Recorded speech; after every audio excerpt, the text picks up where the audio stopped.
And joining us in studio this morning, Pastor Mark Green here with Harvest Ministries, Homeless Coalition, anything else. Joel Wood also with that, and Waymaker Church as well, of course. Good morning, gentlemen. Good morning. Good morning. How's everything going today? Doing great. It's going good. It's Good. early.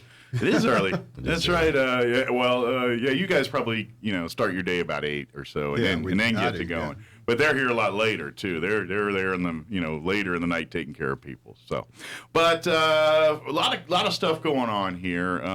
Before we kind of talk about some events coming up here, let's kind of get some updates here. Of course, for folks that aren't familiar, I would argue one of the organizations that probably does the most for not only people in our community, but helping other organizations help other people, help people in our community. Harvest Ministries, you guys have that organization started from the ground up and is now. I don't know how Roswell would be able to do what it does without Harvest Ministries kind of being the spearhead for a lot of that stuff. But Harvest Ministries really is probably one of, if not one of the most biggest organizations here in town that's really just helping people really meet any need. If they're homeless or if they need of food or guidance, you guys put them in the right direction there. That's kind of what they do. So how are things there at Harvest Ministries? Things are going great. They really are. We are staying really busy, and along with what you said right there, I had met somebody in Home Depot day before yesterday. We were both buying paint for our houses, and he asked me how things were going. I told him good and busy, and I said there's no shortage of hungry people or homeless people or people in need.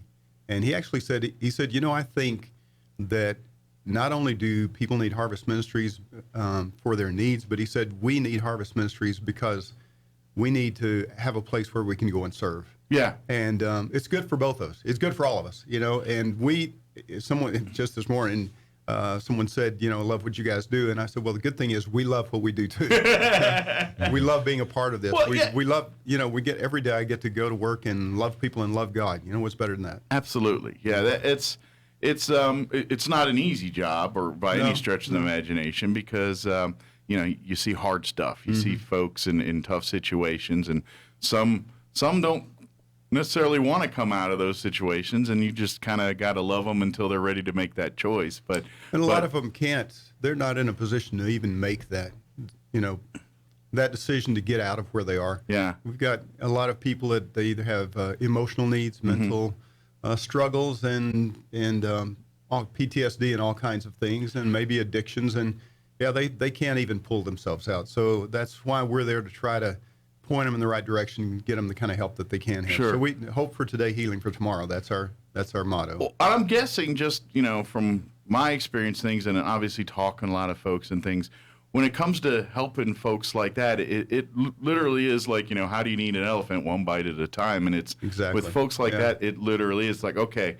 let's start step 1. Let's get you a place to sleep. Mm-hmm. Step 2, let's get you an address. You know what I mean? And sure. when it's once you meet one of those goals, it makes it a little easier to get to the next goal. And really, it's just a series of those little steps. Let's get them that next step, and then before you know it, they're closer to the life they hope to be and farther away from the life they were. And a lot of them, actually, they're close. I would say they're closer to the life they never hoped, or they'd given up hope. Yeah. They never thought would be for them. And so, to get them food for today. They're hungry today, and get them a place to stay. Help them get an ID, because without an ID, they can't get a function job, in this world. can't get an apartment, can't pretty much do anything. And that's not an easy process these days. That's a difficult process. So those kind of things, to get, like you said, one step at a time. Mm-hmm. And for some of them, they're always going to need help. A lot of others, once you get them on their feet and get them back to remembering what a normal life is like, sure, they never want to go back to it. Sure. So, and like you said, it's rife with PTSD, mental health, those things. So, and maybe in some of these cases, depending on how they were raised and things, they have no semblance of a regular life because right. all they know is what they know, and if it's abuse and neglect or whatever the situation was, and to be honest, they probably got very good at being where they're at now, because all those I know enough to know that people like domestic violence victims, PTSD, folks that have dealt with trauma, their defense is to build up walls to kind of shelter themselves, shun themselves away from others to prevent others from doing that to them. And so I would guess your biggest obstacle for Harvest and the Homeless Coalition, obviously, here is to chip away at that wall a little bit, just trying to get them to trust you. Yeah. And once that happens, then it's a little easier. But till you get to that point, it could be some work. Sure. So we, every morning we feed breakfast to the homeless or anybody who's hungry and wants to come eat breakfast. So it's just like a continental breakfast. Yeah. A hot sandwich and coffee and tea, hot chocolate, cereal, pastries, fruit, that sort of things. But what we do is we go out there. I go out every morning when I get there, go out and visit with them and just ask them what's going on. They got a new dog. They, catch up on life a little bit. Exactly. Yeah. And for some of them, they won't talk to you at all. Some of them, they'll just grunt and look at you and turn away. But little by little, you start breaking down. The next day, they might give you a wave or a nod. Exactly. You break down those walls, and after a while, you're on a kind of a friend-to-friend basis, and they'll start pouring their heart out to you, and you get to really minister to them where they are, and then finally get them to the place where they're willing to get help. Yeah. Because like you said, a lot of them put up walls, and they're not going to let anybody in. And well, I imagine you build that trust. Like their first day, they're saying, "All right, why is this guy coming here? What's his agenda?" And after a while, they're like, "Why is this guy still coming?" And then he's saying, "This guy must be crazy coming every day. Let me see what's going on." You know what I mean? Yeah. This is probably the mindset that they're going through. And then finally, they say, "Okay." They get from, all right, maybe this guy really is here to help. He's been showing up every day for the last month, and really at the end of the day hasn't tried to kick me off or do anything other than ask how I'm doing, and so that's kind of how you wear them down a little bit. But when you think about it, though, in the context of all of us, I think a lot of times we look at them as almost if there's something other than human. Right. And it's easy to do they're that. Just, even though they're in the midst of an addiction or having issues, the reality of it is, it's like all of us. We always wonder what people's motivations are. We're always looking at a measure of self-preservation and protection. And so most of the time, relationship typically is going to precede being able to receive the resources. Like for all of us, if somebody walks up and says, "Hey, I'm going to have you pay your house payment this month." Now, somebody may go, "That's awesome. Call me." But at the same time, most of us are going to take a step back and wonder, what's the catch? What's the catch? Why would that person do that? And and just because their lives are exposed to everyone, we all have problems. Some of us just have problems behind closed doors in a home, right? And others are just problems that are displayed for the world to see. Absolutely. Absolutely. Yeah. And that's just it. And like I was, you're saying earlier, it's easy to kind of or I said it was easy, but it's really, to kind of not look them that way. And that's just because they're different or something. It's a bit of human nature a little bit. It's kind of, maybe it's part of that self-defense where we're saying, hey, they're different to us. I better not get too close. They might hurt me. And I don't know if that's just what we build our own natural immunities defenses in there. But but when you peel back the layer a little bit, and then you're like, okay, they're no different. They want the exact same things that I want for myself, just to have a different way of getting it, and that's and to be honest, that's humanity. That's life. We're all trying to be happy. We're all we all may have a different definition of what that is, but at the end of the day, we all want the best for us, our families. We want to try, and I honestly believe we all want to help each other to a point. You know what I mean? Everybody wants to wish best. Some are willing to do more than others, but I don't think there's some people that just wish ill will. There's always an exception, but and so I think once we kind of get past our own insecurities and our own trusts a little bit, and just say, hey, it's helping someone out with some food, or helping somebody out get a place to stay for the night, or just talking to someone for 20 minutes or so. We can all do that. Yeah, sure. Well, and helping always looks different for every person. Often, you remember the tsunami, I think it was in 2004 in Indonesia. Yeah. And was talking to some people that had helped with some of the disaster and relief recovery of that.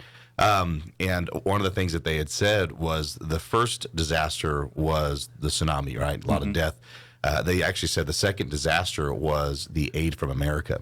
And sometimes there's an organization called Convoy of Hope. Sometimes certain types of compassion in certain scenarios can hurt instead of help.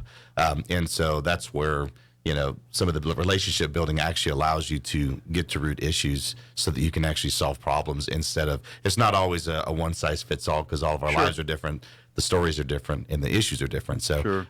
It's definitely an interesting one. That's why he said we love to help, so we just keep running after it and keep making personal connections. I'm just curious because I would guess you guys are probably the most expert authority on the homeless situation here in Roswell, as far as people, boots on the ground, seeing what's going on daily in these camps and things like that. Is the population growing, shrinking, staying stagnant? What are we making any dents here? What's going on? It's hard to tell. So we have our locals, a lot of them that born and raised here, they're from Roswell. Mm-hmm. We have others have moved through, but we always have throughout the year we'll have a group of transients that come through town. Is it like seasonal, like warmer weather, right? Nicer? Yeah, I got colder weather. We have them coming down from the north, and they'll be heading south. And this time of year, they'll be coming up from the south, heading north. Okay. And so we do have those transients, and every once in a while, we'll be driving down the street, and my wife will say, "Hey, do you know that homeless person?" I'll say, "No, they're new. They're somebody just come through town probably." And so it's kind of hard to tell, but I don't really think it's growing by large numbers. Sure.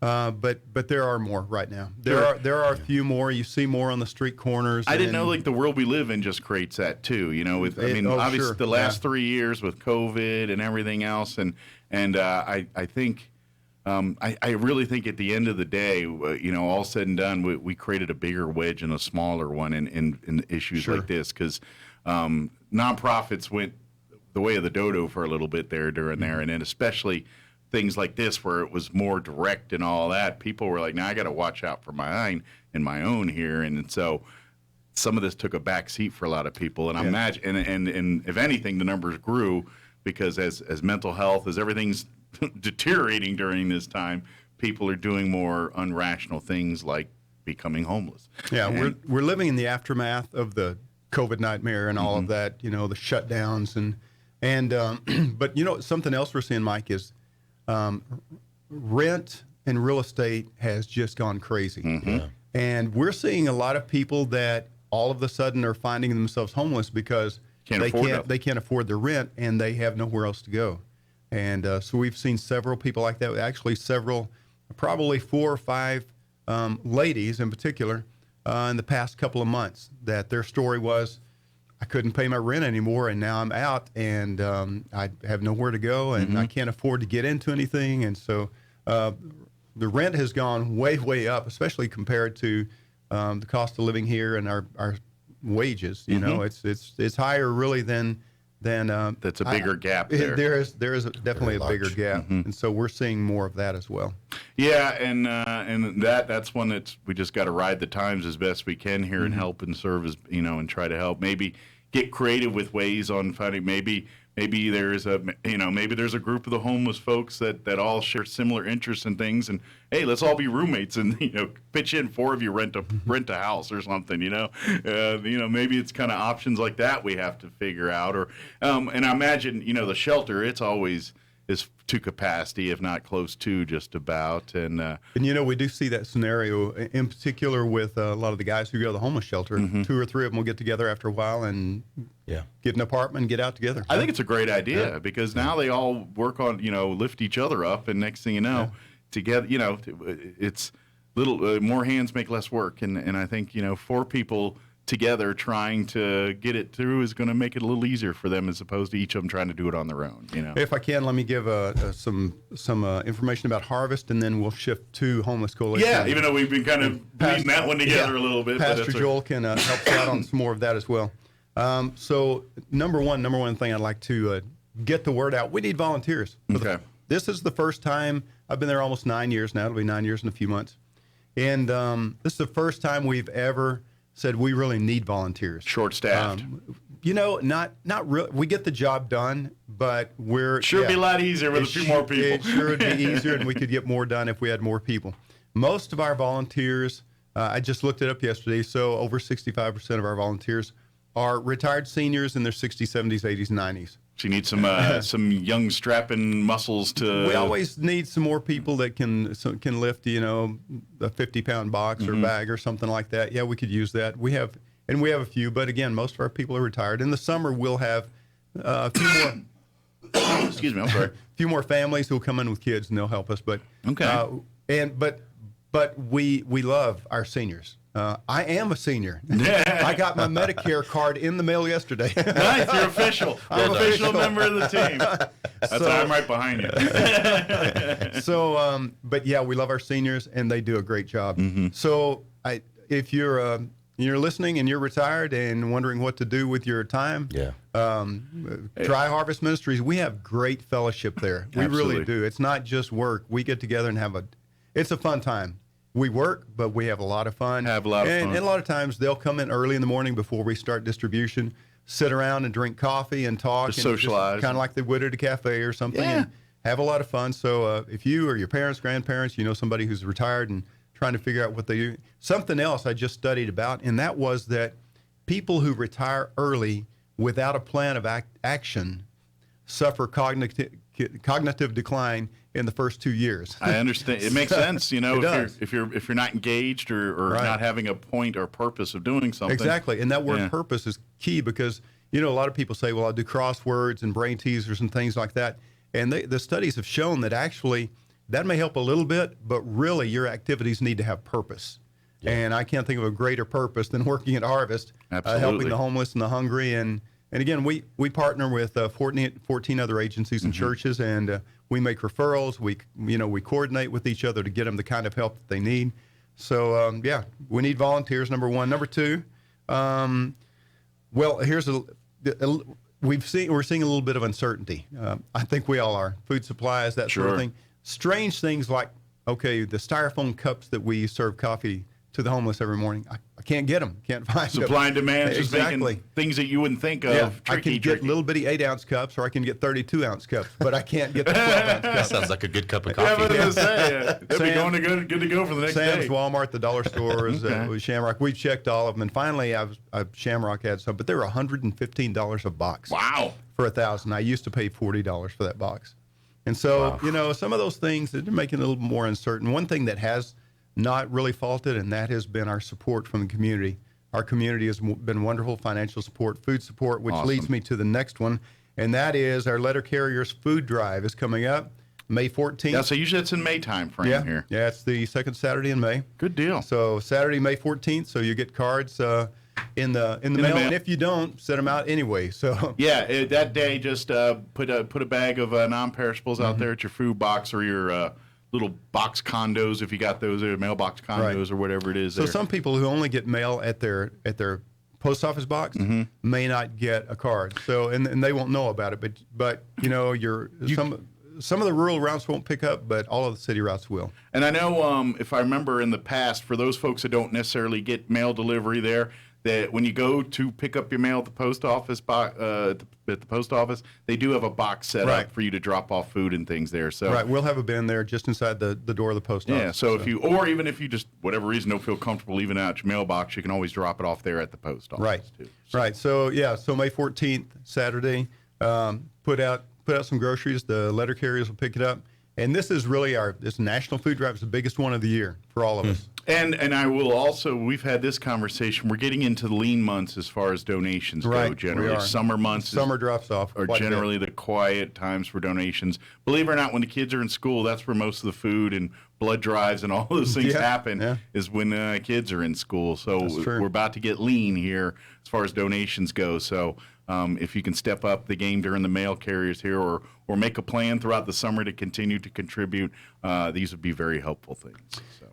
One other thing, we've got 1,000 starter vegetables. We do this every spring. Okay. And so we had the youth group from Waymaker did a lot of it. We had some students from the university come out and they put the cartons together. And then we had the children's ministry from Christ Church do several hundred. So nice. We got 1,000 little plants that we'll be passing out to our clients starting next week. And we've been watering them. They look beautiful. Nice. And so we're not only giving them food, but giving them a way to grow some of their own food. Yeah. And every year we get wonderful reports back of they're giving all their neighbors squash and tomatoes. How and that cool sort is of that? Thing. Yeah. So that's the other thing. And one other thing, we have the Bottomless Lakes Triathlon. Okay. The triathlon never ends. You just keep running forever. Yes. It never. It's called life. July 9th, and actually Pastor Joel has run that couple of times or just once? I ran it once, mostly thankful that I didn't drown. I survived the rest, but I didn't drown. That was my biggest win that day. So anyway, that's what we've got going on at Harvest. A lot of great things. Good deal. But if you want to volunteer, come on out and check it out. You'll love it. You'll enjoy it. Yeah, it is a great event. Absolutely. Yeah, it's a lot of fun. Come by, of course, Harvest Ministries right here on Main Street. What's the hours that the building's open over here, So General? we're open from 8 until about 2. Mm-hmm. We're open for distribution from 9:30 to 12. Okay. And we're open for breakfast from 8 to 10. Okay. So if you really come by any time during those hours to say, hey, I like to volunteer, get involved, there'll be someone there you can talk to and learn more about doing any of that. Right. But it's right here downtown. Right. What's the actual address number? 601 North Main. 601 North Main. You can't miss it. That's your home for everything there. Let's get the update on the Homeless Coalition here. I know we kind of been bleeding that line together a little bit with Homeless and Harvest, but because at the end of the day, the mission statement's the same, even though each has their specific task, but they both do chew a lot of the same dirt. So, let's get an update on how's as far as helping and volunteers and getting materials and everything for the coalition. How is that going? You know what? We are definitely in a season of traction. Yeah. And there's been a lot of great things that are going on. We had a leadership transition at the end of the year. With our director position. Okay. But one of the coolest things is our current director is Erica Boggs. She actually came through our program, kind of became a second-hand man to our previous director, her and her husband started their own church. So they got a unique Ministries. insight that they, So they could probably give a lot of perspective on the experience. Absolutely. Well, what they do. Her story was actually part of when they moved here. It was literally the next couple of weeks that COVID lockdowns happened. Oh, wow. And her plan to go to nursing school and all kinds of other things just fell through, and she found herself in a position of need. And so we had some family rooms. We were able to take them in. She had 4 kids. And so it's been a really cool success story. Now she's helping to lead the organization, and she's doing a phenomenal job. What an example. That's amazing. Absolutely. And just a couple quick stats, actually. Just in the last 2 months, so between February and March, we've actually helped to transition 12 people off the streets back into housing and working. That's amazing. Remember we were talking about how do you eat an elephant one bite at a time? That's exactly what we're talking about here. 12 people right now have got their lives turned around in the last month because of the Home Coalition. That's every time there's one, that's a huge success, and that justifies the reason why it's here. Well, I in like January, what you just said there. You called it the Home Coalition. So oh, did I? It is the Homeless Coalition, but our goal is to get you know what? Maybe a happy accident here. I think we should just change the name and we'll call it the coalition to get homes for people. The Home Coalition. Yeah. Well, and so even with that though, I know that in January we actually had several as well. So at this point, just in this calendar year, I didn't have the exact number for January, but at this point in the calendar year, we're probably actually over 20 individuals that we've been able to get off the streets, working, either reconnect with family, transition into other programs. So some of the amazing things, community support is increasing. We have various organizations like Pioneer Bank, individuals that come and they're helping to cook meals. Donations have been rolling in from various organizations, churches, partnerships with Eastern New Mexico University. They're some of their students. So it's been a really good time. Also, we have a thrift store. For those that don't know, we were able to get that started. This last year or in 2020. It's all blurring together now because of COVID. But it's at 221 East Wildy. Okay. Is it work kind of similar like the Refuge thrift store, where some of your folks use it to get what they need and things, and then what's left over we sell to the public, deeply discounted. That money goes back to help the program. Yeah, absolutely. Is that kind of how it works? Yeah. So if we have those that are in our shelters, if our homes need something and we're able to utilize it, we will. But even with that, lately we've had so many donations from people, whether it's a new freezer or we just had a local church donate 2 stackable sets of washers and dryers for our women's home, and so it's been a beautiful thing.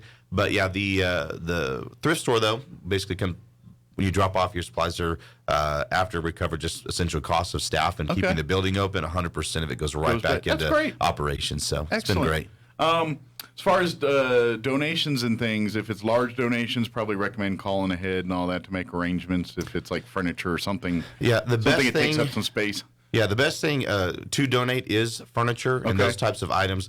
One thing that we get constantly overwhelmed with, and I'm sure it's not us, but every other thrift store, secondhand store in town, is clothing. Yeah. And that's, we don't have enough. That's another thing for volunteers. We could use some volunteers as well. Sure. To help go through some of those things. And I would also say this: if the clothing you want to donate is something you wouldn't wear because it's so worn out, no one else does either.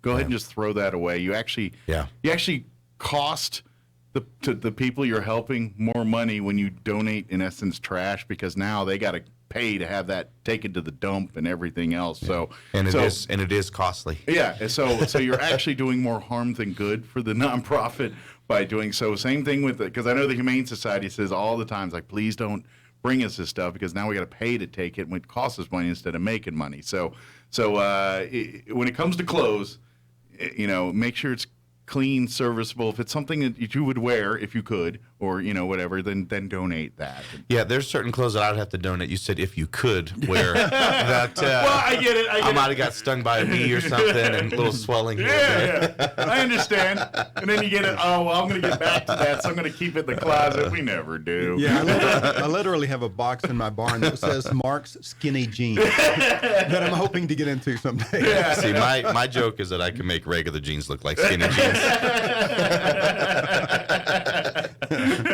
To each his own. Jeans are all crying by the time I get a leg in them. So.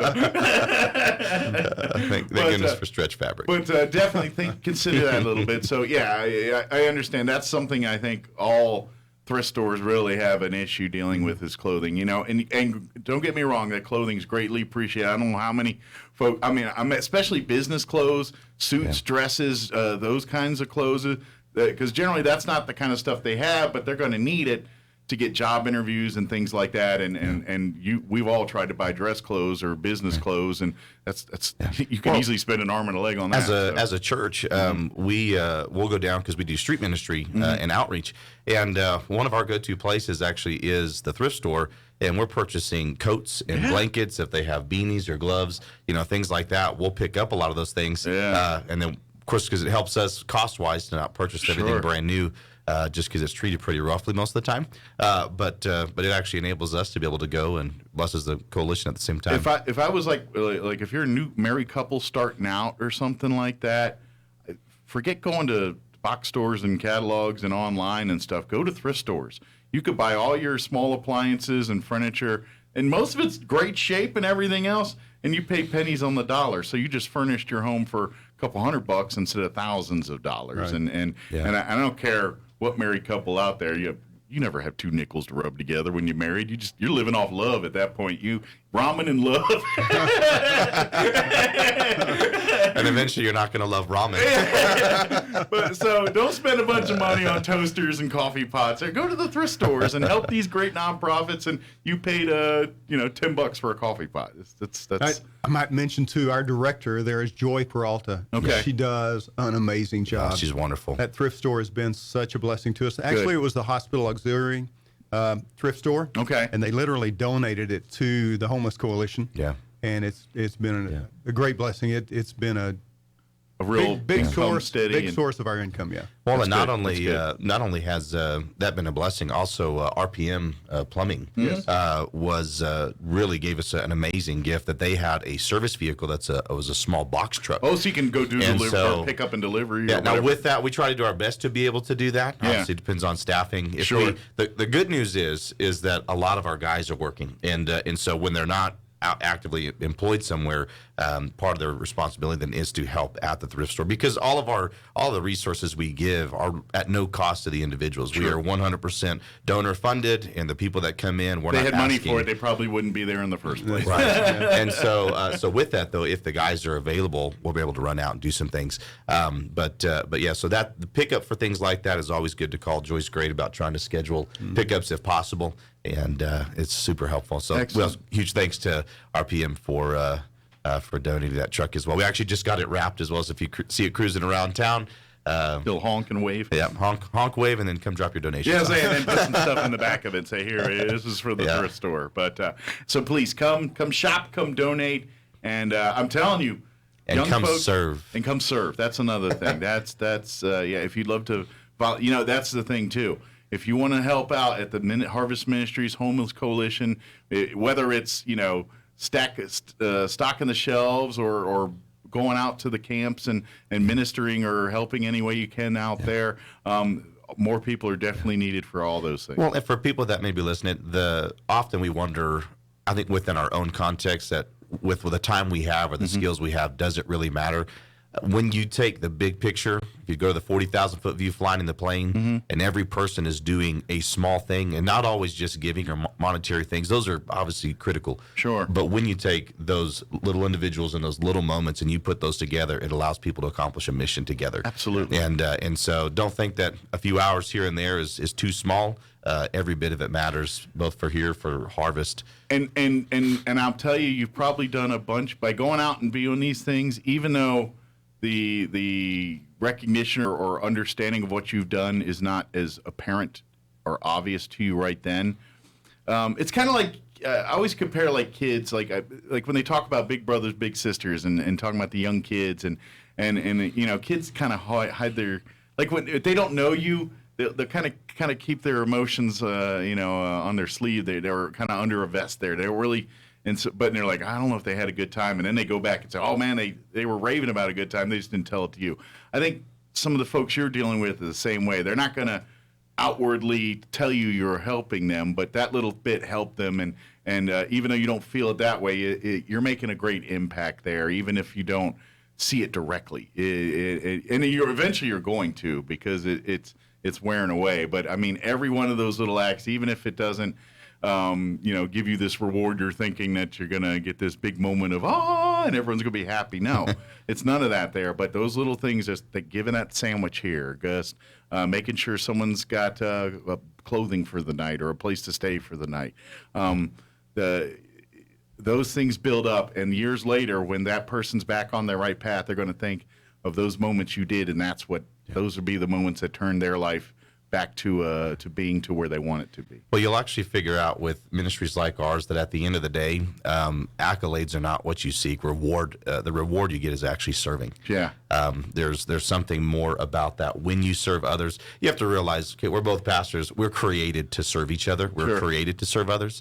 And so when you look at it from that standpoint, that the deep, most fulfilling need that all of us have, aside from Christ, is to serve. And when we serve, there's something inside that's unlocked that helps in ways that I don't think that people realize. When we're just running our lives about ourselves, just trying to do things our own way, typically it's not going to be as fulfilling. But when you serve others, you're going to have a fulfilled life. Absolutely. So. I just saw the time, and we got one more big thing we definitely want to put on people's radar. Make sure you attend here. National Day of Prayer. Yes. We're about a week away here, I guess. What's today's 20th? It's it's on Cinco de Mayo. Yeah, May 5th. Yes. May 5th will be National Day of Prayer, 12 noon, out at the Chavez County Courthouse lawn as tradition there. But again, we invite come out for an hour. It lasts an hour, and it's an hour of there's going to be pastors praying, community leaders speaking, what we come to expect from our National Day of Prayer. Love to have you come out, and if you're able to, come out to the courthouse lawn and spend the hour with us. If you can't, because work doesn't let you, or you're out of town, obviously National Day of Prayer is we all want you to pray together that day and remind prayer. So wherever you're at, prayer. But if you can, we'd love to have you join us out on the courthouse lawn here on May 5th, right?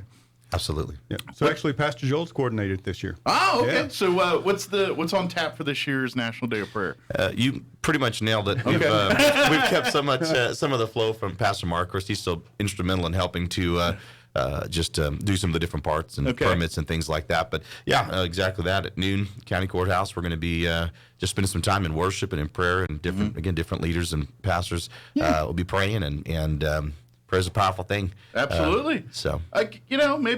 Maybe pick that day if you haven't had some of the downtown restaurants for lunch or anything, or maybe some of the food trucks that kind of hang. Get maybe there at 11:30, go have a little lunch or something, and then meander on over to the courthouse at noon and celebrate prayer and God with us for it. It takes an hour. Obviously, if you can't be there the whole hour, and you can only be there half or what, whatever time you can spend with us, we'd love to have you spend. Absolutely. With us, so. Well, prayer is certainly important. We don't just simply believe that prayer changes things. We know prayer changes things, and we see it all the time in people's lives, in their homes, and in their stories. And so it's especially if you're a believer out there, and for prayer, we're better when we pray together. And it's strength important. in numbers, and when we're all on the same page praying, I imagine that's a pretty powerful message we're sending to God when we do that. And I think it's a beautiful thing when all of our, we've all got different churches, different denominations, and we believe the same but a little bit different. But this one day we all come together, and prayer does make a difference, because it's not just the prayer, it's the God that we're praying to who makes a difference. And also every year I have said, so I started coordinating this back in 2003, shortly after we moved here in 2002. And every year I've said this year is the most critical year ever.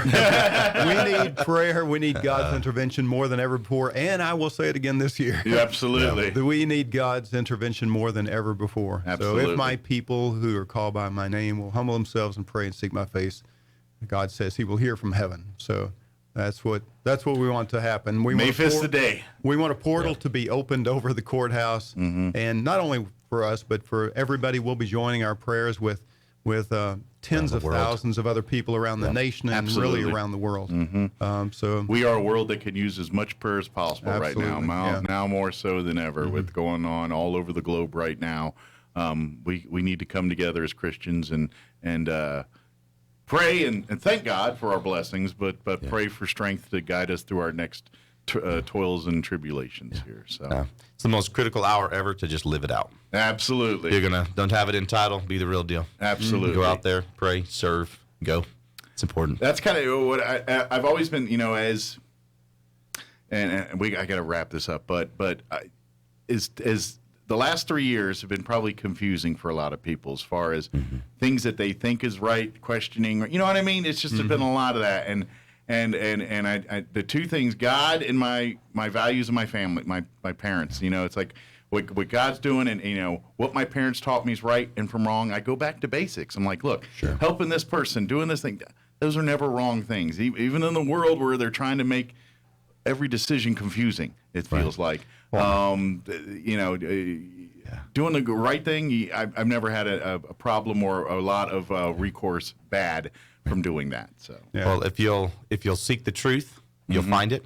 Yeah, I can tell that the truth is in the Word, and if you'll seek the Word, it'll change everything. Absolutely. And so, absolutely, folks, if you want more about anything we talked about, don't forget the Roswell Homeless Coalition and Harvest Ministries both have a Facebook page. You can reach out to those, shoot a message if you have any questions or want to volunteer or just want to get involved in anything we talked about here. And, of course, you can also, when you come on out to National Day of Prayer on the 5th next week, if you see Mark or Joel or any of the pastors out there, give them a holler, talk to them. They'll love to tell you more about any of the things we talked about here. Absolutely. You can also go to RoswellHomelessCoalition.com. There you go. If you'd like to be able to donate monetarily.